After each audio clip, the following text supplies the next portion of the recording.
Bismillahirrahmanirrahim. Assalamualaikum warahmatullahi wabarakatuh.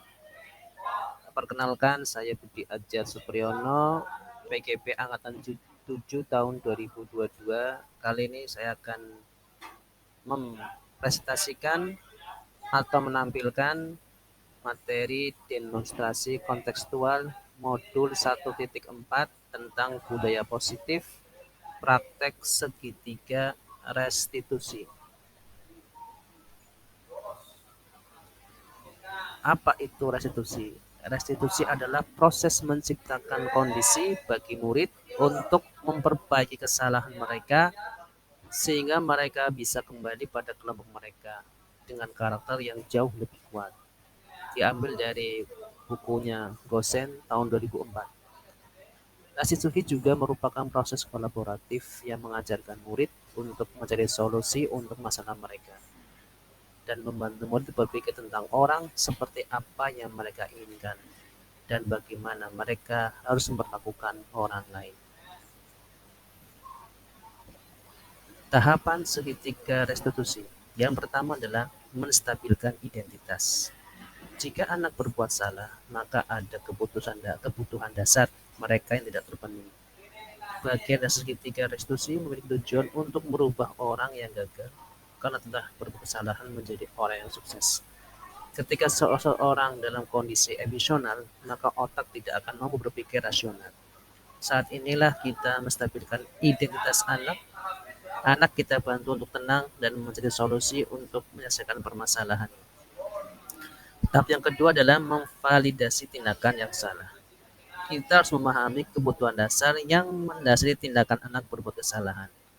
Menurut teori kontrol, semua tindakan manusia, baik atau buruk, pasti memiliki maksud atau tujuan tertentu. Ketika kita menolak anak yang berbuat salah, dia akan tetap dalam masalah. Yang diperlukan adalah kita memahami alasan melakukan hal tersebut sehingga anak merasa dipahami. Tahap yang ketiga adalah menanyakan keyakinan. Teori kontrol menyatakan bahwa kita pada dasarnya termotivasi secara internal. Ketika langkah satu dan langkah dua sukses dilakukan, maka anak akan siap untuk dihubungkan dengan nilai-nilai yang dia percaya dan berpindah jadi orang yang dia inginkan. Penting menanyakan ke anak tentang kehidupan ke depan yang dia inginkan. Ketika mereka sudah menemukan gambar masa depannya, guru dapat membantu mereka untuk tetap fokus pada gambarannya. Kasus. Kali ini ada dua kasus yang akan coba ditangani menggunakan segitiga restitusi.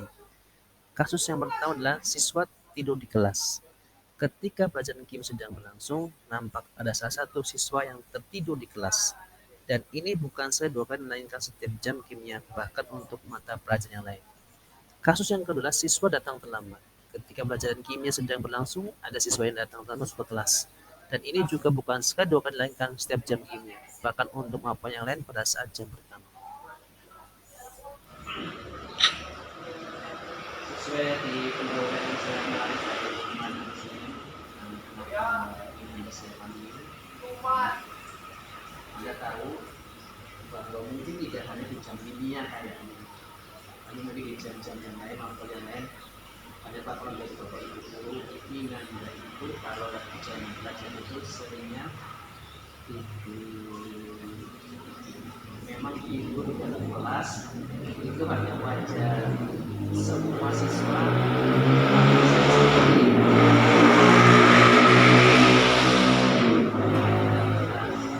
tapi kalau tidurnya setiap jam itu namanya banget ya.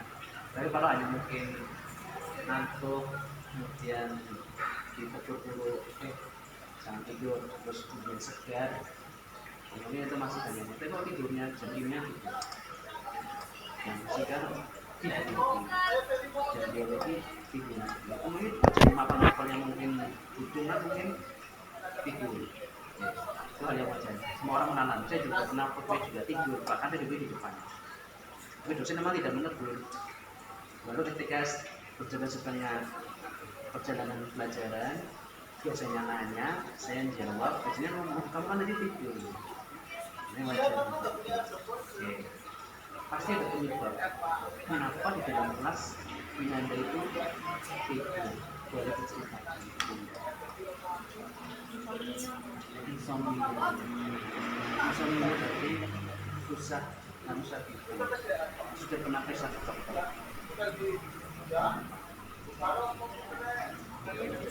Yang biasa aja. Oke, kalau kita hitung kata beberapa orang kita katakan tidurnya orang itu katanya 8 jam. Kalau 8 jam dihitung siangnya sampai malam bisa gitu ya. Ya sekarang malam aja wis mulai tidur jam berapa? 11 tadi turun. Jam 6 tuh buat insomnia. Kita jam 11 paling tinggi wis paling tinggi mulai tidur jam berapa? Jam setengah 3.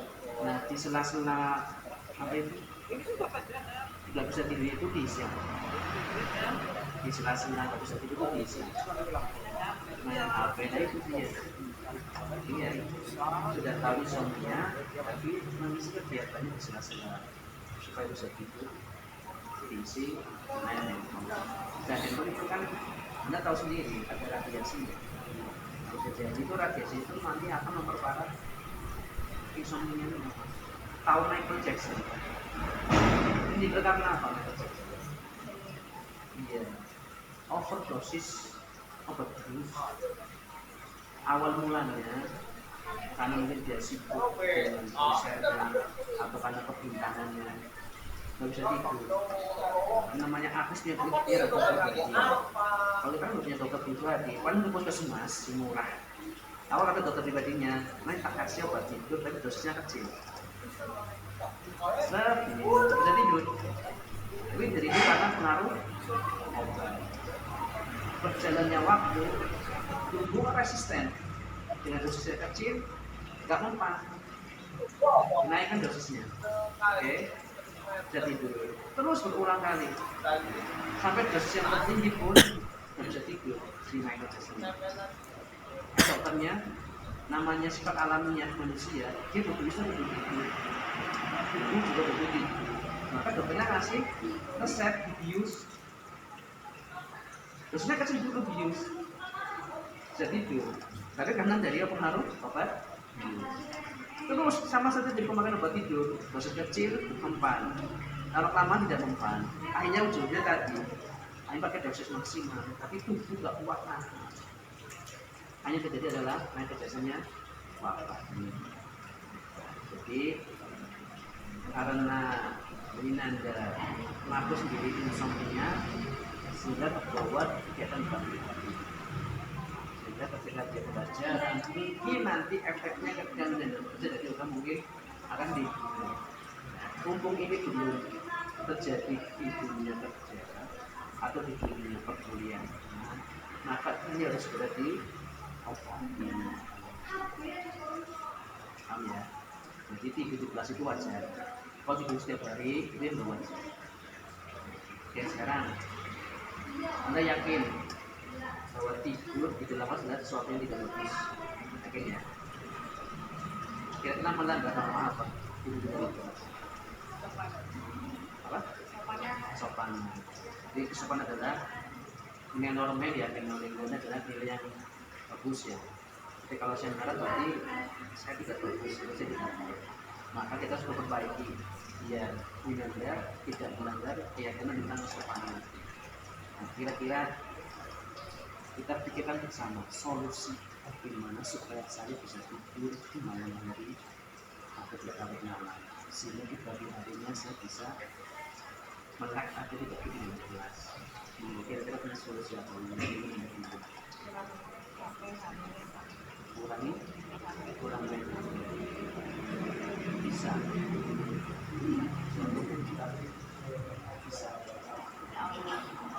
kalau sudah yakin bahwa itu tidak merasakan dengan dalam kesopanan, maka solusi dari mereka sendiri adalah saya mengurangi main karena itu tidak yakin dari Anda, maka harus bisa dan kalau dicoba sekali dua kali memang berat ya, namanya tangan ke kalau orang nggak pegang handphone tuh sudah kayak sering makan nasi katakan. Tapi bisanya tuh minimal frekuensinya dikurangi dulu. Katakanlah setiap hari main handphone 4 jam, dikurangi dulu setengah jam, tiga setengah, dikurangi dulu 1 jam, lama nanti bisa ya. Oke, dikurangi main. Mungkin solusi dari saya adalah coba tidur di awal. Pokoknya 17 bisa coba masuk kamar dia berbaring. Orang bisa turun awal semuanya merem. Handphone sementara dikasih ke orang tua dulu. Jadi tinggal handphone jangan disampingkan lagi. Kasih ke orang tua. Coba di awal nanti dulu coba. Kan bisa ya. Ini kalian di semester 2. Saya mau Nanda yang baru atau masih Nanda yang lama. Kalau Nanda yang baru berarti di kelas lab ya standby. Artinya guru tidak menyebut lagi. Oke. Terima kasih Nanda bisa sama tidak bisa duduknya bisa. Terima kasih Nanda sudah datang. Saya akhiri wassalamualaikum.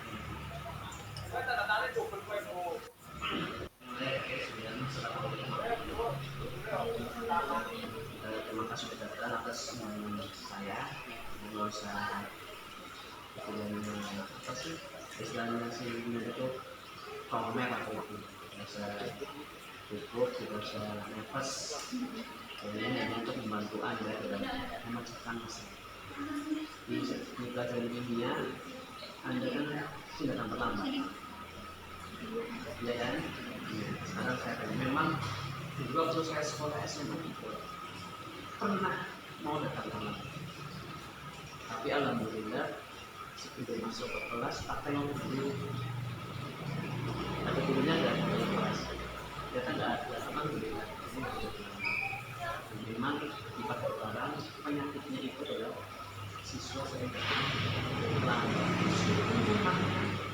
Ketika kita barang menjadi berarti katanya jadi dalam datang terlambat itu tidak ada yang wajar dari siswa.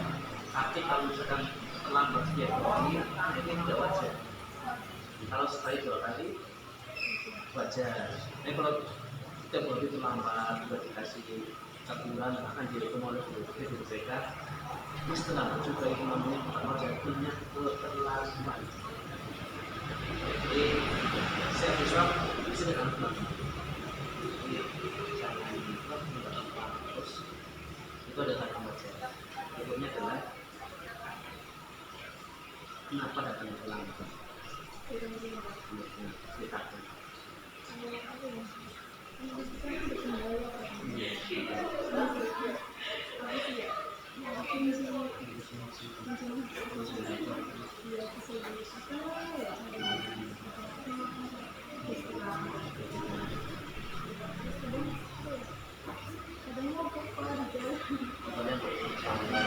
Kunci sudah ketemu, kita berjalan, terus akhirnya mau apa?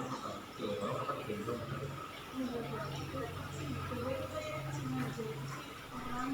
Ada orang lewat di kolong. Oke, itu ada di rumah juga.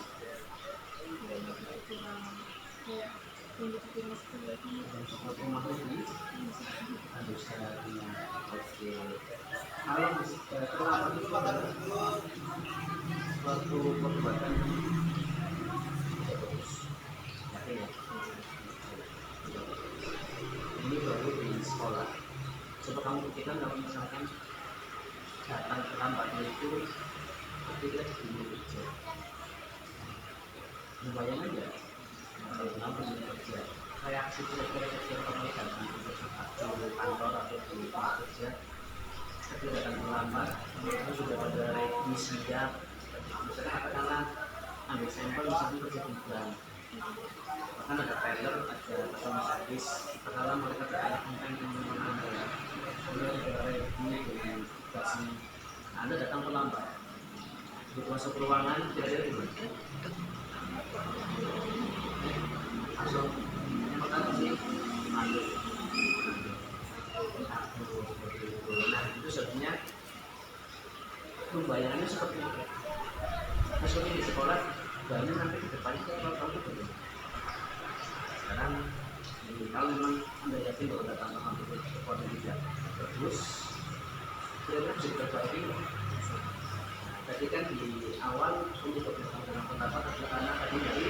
kunci maka kunci itu maksudnya bagaimana supaya kamu nggak repot nyari kalau di tempat yang kira-kira seharusnya kamu bisa melihat terus mana gimana yang tadi kamu sering ke tempat itu kalau di Kodes TV terus komunitas TV alternatif yang lain tembok tembok yang mana tembok kan banyak sisinya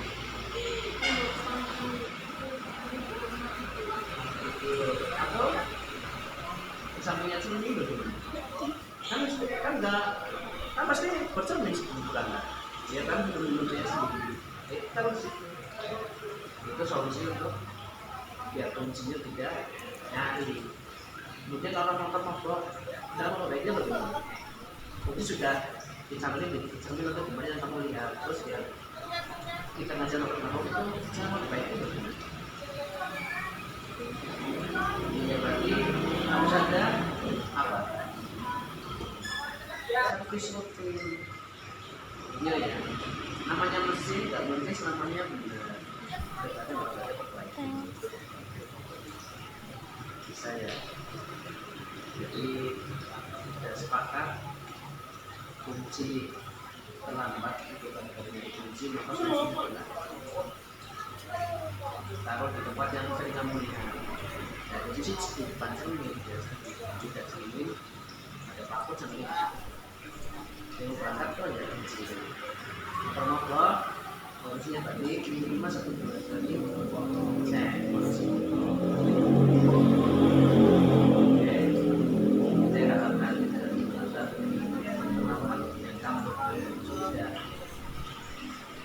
menyampingkan diri sendiri untuk saya memperbaiki dengan tadi dari ucapan itu kunci ditaruh di samping cermin motor buku servis rutin maka tidak ada lagi kata-kata kayak ketemu penambahan itu tidak. Nah, saya pernah cerita waktu itu dari Pak Dio ada alumni itu yang kebiasaannya itu seperti dalam terlambat itu bolos sama itu tinggi begitu juga dia terlambat jadi menyamakan tempat kerja dan sekolahnya beda juga beda dengan kalau di sekolah terlambat masih di open sama di BK atau beberapa wali kelas kalau tidak benar siapa yang open aku kalau itu sendiri gitu ya sebenarnya saya seperti itu yang namanya paket mulia jadi kimia atau jam yang lain terlambat atau tidak alhamdulillah terima kasih paket ya masih saya mengucapkan apa yang sudah dijelaskan karena sudah bekerja sendiri itu bisa istiqomah dan komitmen ini tidak kasih terima kasih assalamualaikum warahmatullahi wabarakatuh.